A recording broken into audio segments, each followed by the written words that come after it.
Hello po, isang magandang umaga po sa inyong lahat. Ngayon po ay 5 ng Marso 2025 at ang oras po dito sa Los Angeles, California ay alas 6:10 ng umaga. At ngayon po ay araw ng Miyerkules. At nais ko po mag-vlog patungkol dito sa private IP address at saka public IP address ng internet po, address natin yan sa internet. Ang title ko po ngayon ay What is private and public IP address? Internet Protocol Address. Yan po ang ibig sabihin ng IP. Tulong ko na ito doon sa nilalakad ni Attorney Harold Respicio, yung gusto niya wag ikabit sa internet yung vote counting machine habang hindi pa natapos ang bilangan. Yun ang gusto niya para maiwasan ang hack o para mabawasan ang pag-hack. Totoo naman yun, hanggang hindi nakakunik sa internet yung computer mo, hindi nila mahahack yan. Very simple, at kahit naman sino na gumagamit ng internet, alam yan, So, ito po ang tatalakayin ko ngayon at siguro uulit-ulitin ko na lang ito o i-replay ko na lang ito sa susunod na mga araw. Ipapaliwanag ko po ito sa abot ng aking makakaya bilang isang electrical engineer, isang mechanical engineer na marami po akong nai-install na yung mga internet cable. Opo, marami yan. Kaya naiintindihan ko yan. Hindi ko lang alam yung operation. Pero yung mga connection at yung mga paano gumagana yan ay naintindihan ko yan. Ito nga IP means Internet Protocol Address. Yung IP, Internet Protocol. Ang protocol naman, ang ibig sabihin ng protocol ay yung procedure yan Yung pinagkasunduan na procedure, protocol. Yan private means, ang ibang tawag sa private, local or internal. Kung minsan nababaliktad po yan. Pag sinabi mong private, sayo lang yun. Pag sinabi mong private, local yan o locally connected o naka-wire. O internal, for internal use. Pag sinabi namang public, ang ibig sabihin po ng public ay internet. Yan din ang ibang tawag nila sa public or internet or international. Ayan po pwede siyang dumaan sa internet. Yun po Ngayon ay para maintindihan po natin ito ay IP address or internet address is similar to home address. Is similar to phone address. Yung telepono po, parehas lang yan. Unahin po natin ang home address. Ang home address po ay isa lang yan sa buong daigdig. Opo, iisa lang yan yung home address mo. Ngayon, kung halimbawa yung isang compound, halimbawa lang po ang address niya ay 327 West Carson Street, California. Carson Street, Carson, California. Halimbawa, ganun, ano? Yun ang address nung lote. Pero kung maraming ipinatayo doon na bahay, ayun na. Yun po yung mga nakatayo na bahay doon ay mayroong ABCD. Ganun po ang local. Kung ikumpara mo doon sa unang bahay na 3 to 7. O kaya, ganito, para mas maintindihan natin, ano ba ang diferensya ng private at saka public? Ihalim tulad natin sa home address, sa bahay. Yung isang malaking bahay ay maraming kwarto o maraming nakatira na tao kasi umaarkila. Ngayon, yung mga sulat nila ay lalagyan mo yun ng halimbawa room A, room B, room C. Ganun po yan. Yun ngayon ang local na tinatawag. Kayo-kayo lang ang nakakaintindi. Doon sa compound na yan o doon sa bahay na yan. Nangyayari po yan. Lalo na dyan sa Maynila. Ako noon, natira ako sa compound. Dumarating din ang mga sulat sa amin pero inaayos nung may-ari ng compound. Kasi siya lang ang nakakaalam eh. Kung minsan, yung pangalan ng mga tao, alam niya. Ganun po yan. Ano ang kaibahan ng public at saka private? Kung minsan naman, katulad yung example ko, tumira kami sa apartment building. Isang compound yan, pero maraming apartment. Opo, 24 na butas, 24 na occupant. Ngayon, nilagyan na lahat ng mga letters, yung mga occupant niya. Yun po ang tinatawag natin na private o local. Siya lang ang nakakaalam. Pero yung mga sulat, doon lang hinuhulog doon sa 3 to 7. Ngayon, halimbawa kami ay apartment C. Ganon, ay siya na lang ang magdadala doon o kukunin mo na lang sa kanya. Ganon po yan. Hindi kasi, aksayado kasi kung lahat ng apartment lalagyan ng yung number. Hindi na pwede. 3 to 7 din siya, pero apartment A, apartment B, apartment C. Ganun po yan. Ang naglalagay na lang ay yung may-ari ng lote o yung may-ari ng apartment para maintindihan po natin. Ngayon, ang mas mahalaga na maintindihan natin ay ito sa home phone o yung sa bahay natin dati na nakalinya yan. Example po natin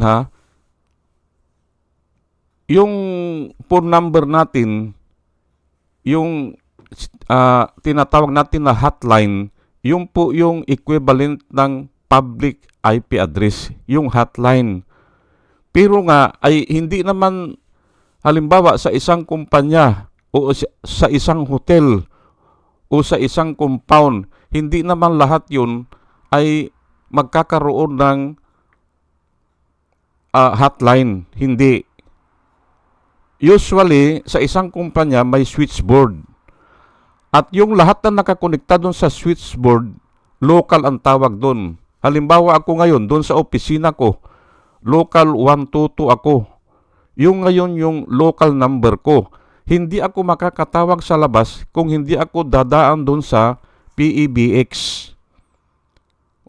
At yung dati, kung hindi ka dadaan sa switchboard, yun po ang equivalent niyan. Mayroon lang isa o dalawa o tatlong hotline yung kumpanya namin. At yung isang hotline na yan, yun ang ginagamit doon sa PEBX. Yun po at automatic na yan, siya ang nagkukonekta. Kung may tatawag sa akin, ikukonekta yan. Kung ako naman ang tatawag, ay Ganon din, ikukonekta din niya. Kasi yun ang trabaho ng PABX eh. Nawala na nga yung trabaho ng switchboard operator eh. Dati yan, mayroon yan, switchboard operator. Tatawag ka muna doon sa switchboard operator bago ka tatawag sa labas. Okay? Naintindihan na siguro ano? Ngayon, ay bakit naman ito ay ginaya din ng internet. Ganon din eh. Kaya ginaya ng internet yan, hindi kaya po ng internet. Hindi kaya na lahat ng computer ay public o hotline. Hindi pwede. Kukulangin ang nila, ang slot. Ngayon, naimbento nila ang private IP address. Ayan nga, inihalin tulad natin sa phone address.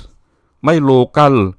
Ito naman, yung internet natin, bibili ka lang ng modem at saka router. Yan ang nangyayari ngayon sa mga bahay eh. Kuminsan, 4-5 computer eh. Pero, ang bahay dito ngayon sa Amerika, mayroong modem at saka mayroong router. Kuminsan, yung router, tinatawag nilang switch link. Kuminsan, tinatawag nilang server kung malaki. Server ang tawag nila. Pero, kung minsan din, sa isang pyesa, naandun na yung modem, naandun na yung server. Ganon yan. Bibilihin mo lang at ang magbibigay niyan ay yung internet service provider. Sila yan. Hindi ka makakabili sa iba kung hindi nila kauri. Ganon po yan. Kung ano yung rekomendado nila. Yun po ano. Bakit naimbento ang private IP address? Hindi nga kakayanin eh. Nagbabag down ang internet dito sa Amerika. Nagbabag down po yan. Kaya, naimbento nila, sa isang compound o sa isang kumpanya, mayroon lang isang modem at saka mayroon lang isang server. Ngayon, yung lahat ng makakonekta doon sa server, iyon po ang tinatawag natin na locally connected or local o private. Katulad ko, yung computer ko sa opisina, local yun. Opo, kasi nakakonekta ako sa server eh. Sa server namin. Ganun po yan. Para maintindihan po natin. Kasi nga nagbabag down at hindi kaya ng internet.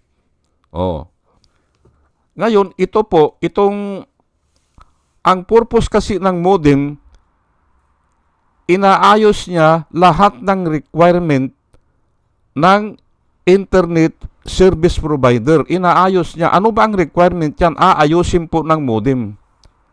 Para maintindihan nyo. Ay ano naman ang purpose ng server? Ay ina-identify niya lahat yung nakakonekta sa kanya. Walang lulusot. Lahat. Siya ang nagbibigay ng number. Opo. At automatic na po yan. Kasi nga ay nakakuan na yan eh. Nakaprogram na po yan eh.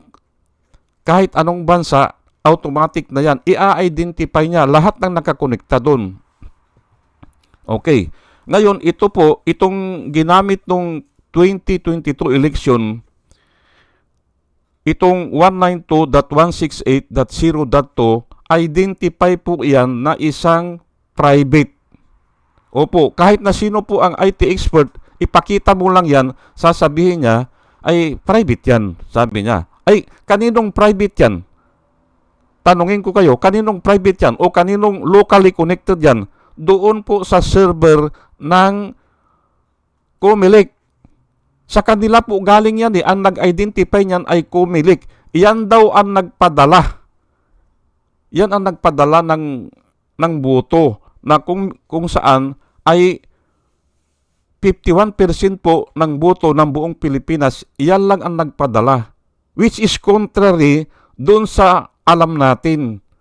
Contrary doon sa batas na bumili tayo ng BCM. Ang alam natin, ang magpapadala po ay yung BCM. Ang BCM po ay, po yan, public. Yung booth counting machine, public po yan.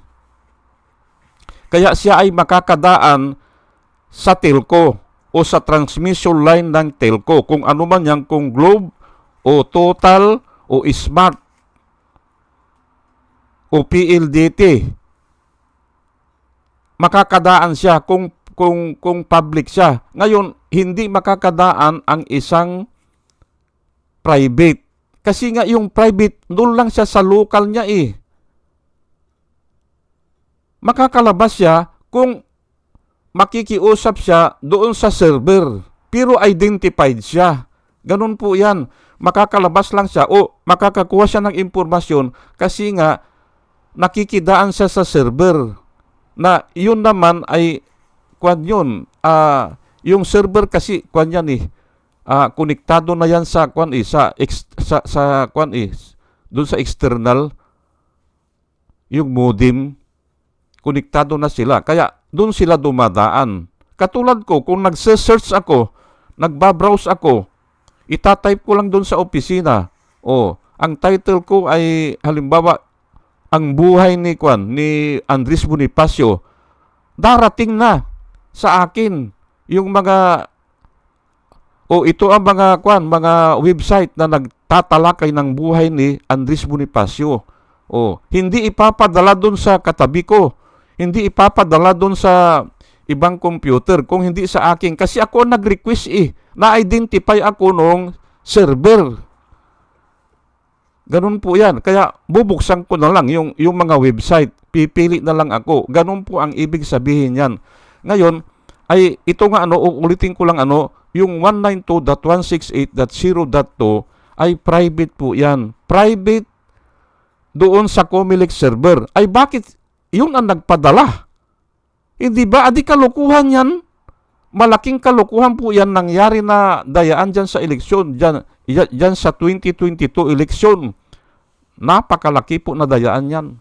51% ay panong mananalo? 51% ng buong boto ng Pilipinas ay yun ang nagpadala. At hanggang ngayon, hindi po sinasagot yan ni George Irwin Garcia. Nagtatanga-tangahan lang. Kaya nga, yan po ang maisishare ko sa inyo. Ano ang kaibahan ng public at saka private IP address? Kaya nga, kung naintindihan nyo ito, ay alam nyo na dinaya yung 2022 election na kung saan nakakuha ng 31 billion at 32 million si Sara Duterte at saka si Bongbong Marcos 31 million. Hindi ba? Ay yun nga ang nagpadala ng boto ay private unto them. Nakakonekta sa kanila, nakawire sa kanila. Yan po ang maisisir ko sa inyo. Ngayon, ay anong nangyari doon sa doon sa mga vote counting machine?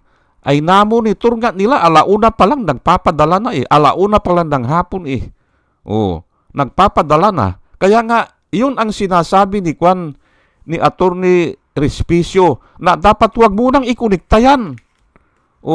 Kasi pwede nang magpadala At ang pagkaintindi ko dyan, totoo yun na may nagpapadala na ngayon, may nagre-receive siguro, inaayos na, tapos idinaan na sa isang computer. Yan nga, yung 192.168.0.2. Kasi by batch na kung magpadala 5 presinto, sabay-sabay na dumating. Kasi nga, ganun nga ang ginawa nila, by batch na nga. Ang masasabi ko lang dito kay George Irwin Garcia, hindi niya alam hindi siya IT expert. Kaya ganyan. Hindi ko alam kung nagtatanga-tangahan o talagang sinasadya na niya para lituhin ang mga tao o kaya ay mabawasan ang kanya, yung kasalanan niya. Kasi nga hindi niya alam Opo. Ayan po Pero bago po ako magpatuloy ay hayaan nyo muna na pasalamatan ko muna itong mga sumusubaybay sa atin. At kahapon nga pala ay nag-comment si Rosana Narumi ng Japan, ay nag-aalala din siya dahil nga dyan sa sinabi ni Attorney Respicio na yun nga, vulnerable talaga. Alam natin yan, vulnerable ang ang na mahak ang eleksyon. Pero ako hindi yan ang inaalala ko eh. Yung mismong tao nagagawa doon sa Comelec. Opo. Kaya nga ang nilalakad ko po dito ay manual counting na lang at susuportahan ko yan ng mga Bible verse.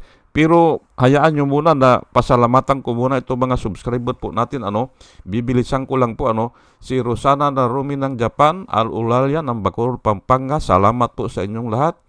Librager, Alex Sarmiento, Dolor Garcia ng Milano, Italy, Nana Antibi ng Bahrain, Will Utaim ng Laguna, Nelson Balyaran, Julia Magbanua ng Singapore, Andre Deliver, Arnold Pernar ng Cebu, Larry Narbais, Jos Shalan, Elenita Sklapner ng Germany, Bin Puno, Liti Peralta ng Mamburao Occidental, Mindoro, Maribel Baligat Culio, Quertiquio, Juna M. Rinaldo Abintino, Mel Herrera na Ibaston, Illinois, Ernesto Aborque, Pleaser Eduarte, Hiasmin San Juan, Roman Di Paz, Mary Grace Santos, Pacmando, John Cabrera, Luwin Sigako, Ike Maglasang, Linda Trasmonte, Linda Walton, Sasha Andigwid, Lini Bungat, Agripino C. Eduardo Gonzalez ng Singapore, Bumblebee, Di Juana Duco, Ernesto Honrado, Josephine Lucas, Bert Abogado, Demetrio Pascual, Solidad Di Maculangan, Brinda Martin, C.G. Torrio, Melchor Tolentino, Brother Pacamara, Manuel Lim, Danilo Magno, Lawrence Alindayo, Edelberto Infante, Boss Reyes, Paul Vincent Lim, Sonny Gaya, Rupino Baldos, B.T. Velasco, William Ilay, June D. Cinco, Victorino Ripran, Norman Nabatar, Bonifacio Avila, Danilo Magno, Carl Alman, Salvi Ibanez, Domos Ticton, Tibtib Mercado, Bernadette Francisco, Yoser P.O., Cyril Andres, Hermihinil Dogardi, Rubin Dilpin, Mama Gina, Lanzo Bidtak, Leonardo Acebis at saka si Jose Tosi. Salamat po sa inyong lahat. At ito naman po ang mga vloggers na nire-recommenda ko po sa inyo na ating panoorin, subaybayan at suportahan. Ito po sila, Michael Apasible Bulletin, Attorney Insurrecto, Bunyog Pagkakaisa, Vlogcaster Armandin, Engineer Tuto Kaosing, Aling Marie, Mr. Sa Totoo Lang To, Christian Isguera, PMTGR Vloggers, The Action Man, Ruja Pantors, Divina Apostol, CG Pischay, Kapihan ni Art at Ago, Demjus Journey, Kakamping ang Batas with Attorney Claire Castro, Kawalde Carbonel, Attorney Silo Magdo at saka si Kristan. Ugaliin po natin na makinig sa kanila at marami po tayong matututunan sa kanila at nakikita ko po na sila ay nagbablog para po sa bayan. O sige po, tayo po ay tuloy-tuloy na. Ano ang nangyari doon sa vote counting machine na binili natin na umaabot po yan ng 100,000 plus 700? Anong nangyari dyan? Wala. Kasi nga ang nasunod ay yung computer na nakakabit sa Comelec, yung 192.168.0.2. Yan po ang maisishare ko sa inyo. Kaya dinaya talaga yan eh. At ngayon nga ay patunay na dinaya yan ay nag-aaway na sila. Kasi nga ay gusto nila ang bawat isa ay makakuha ng malaking kayamanan o share, per share, hindi ba? O, dinaya nila eh. Hindi ba? Ganun po yan. Ngayon, ano po ang nilalakad ko po dito? Manual na lang. Manual. Bakit? Ay ito nga ang sabi po ng Diyos eh. Hindi po ako nagsasabi nito ha. Diyos po ang nagsasabi nito. Jeremiah 5:21. Hear this now. Sabi po ng Diyos. O foolish people. Ay ano ba ang foolish? Ay di si Raulo yan, hindi ba? Hear this now, O foolish people without understanding, who have eyes and see not, and who have ears and hear not. Ayan po. Ano po ang sinasabi ng Diyos? Foolish and without understanding people.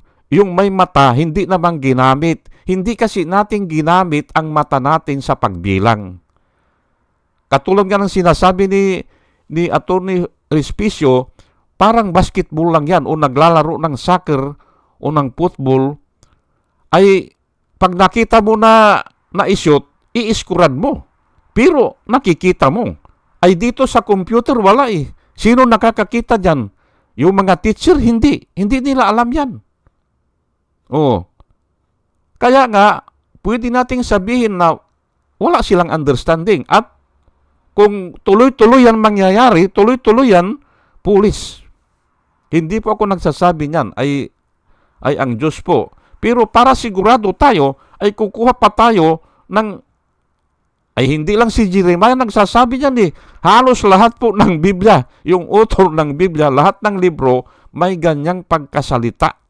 Opo.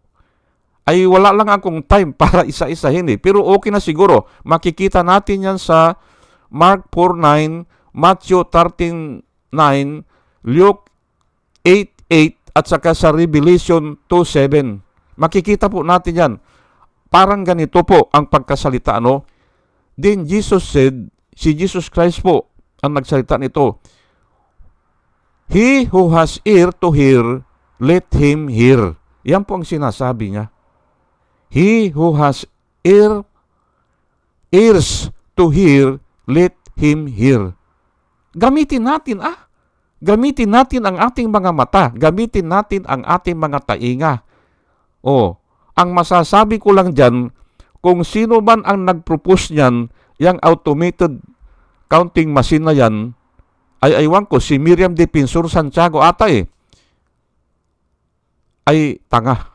Yan po masasabi ko dyan. Kasi nga akala niya, siya nang magaling Siya nang magaling. Mag-automated machine na tayo. Boot counting machine ang gagamitin natin para walang dayaan.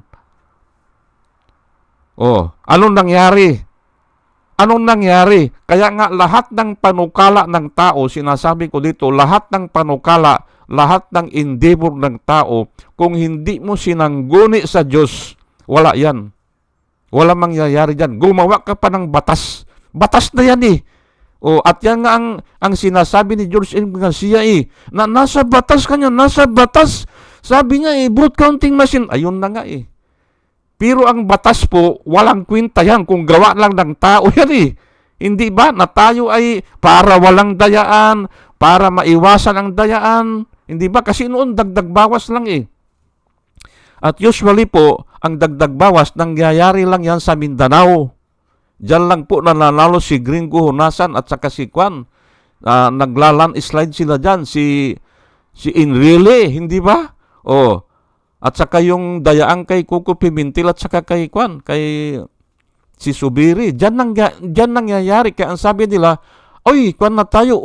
Sabi nila, boot counting machine na tayo. Automated na tayo, lahat na. Pero, ano nangyari? Kasi po ang tao ay talagang napakasama. Ang tao po talaga ay ganyan.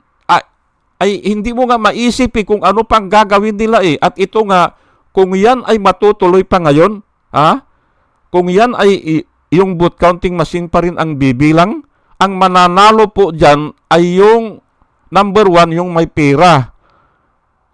Ang mananalo dyan ay yung napakasama na tao na handang pumatay at handang mamatay. Yan po ang ay kasi hindi naman papatol dyan ang kwan Katulad namin mga born again, bakit kami makikipagpatayan dyan sa ang gusto po ng born again ay kami ay mamatay dahil kay Kristo. Yan po hindi namin sasayangin ang buhay dyan sa ganyan.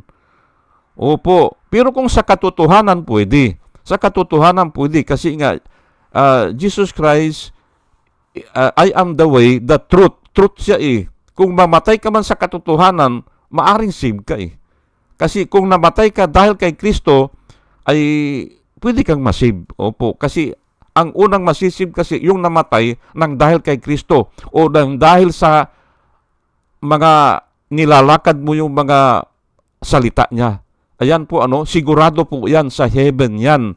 Ngayon, ay kung mamatay sila dahil sa eleksyon, handa silang mamatay dyan at handa silang pumatay. Sasabihin ko na sa inyo.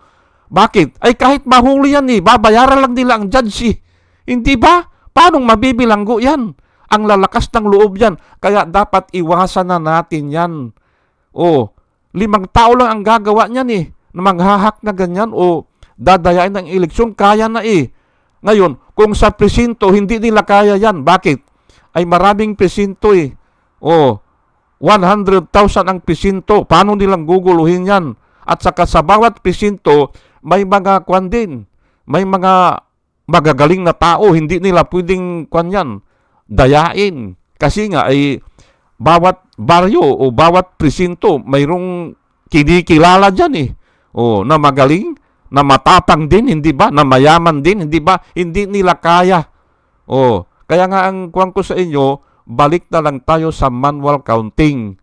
O, ay ngayon kasi, sino ang bumilang? Wala. Sino ang nakarinig? Wala. Paano ka mag-testify? Nasasabihin mo ngayon na dinaya yan. Hindi ba? Of course, doon sa nahuhuli mo, doon sa 192.168.0.2, pero ay galing naman sa kanila yan eh. Oh. Galing sa kanila yan eh. At saka walang batas na nagsasabi na ayun eh, hindi ba? Walang batas eh. Whereas ito very basic. Pag nakita mo, mag-testify ka. Kung nabilang mo, ito ang bilang yan eh, ito ang boto yan, hindi ba? Binilang namin yan eh, ay bakit iba na yan? Ganun po yan, pwede ka mag-testify.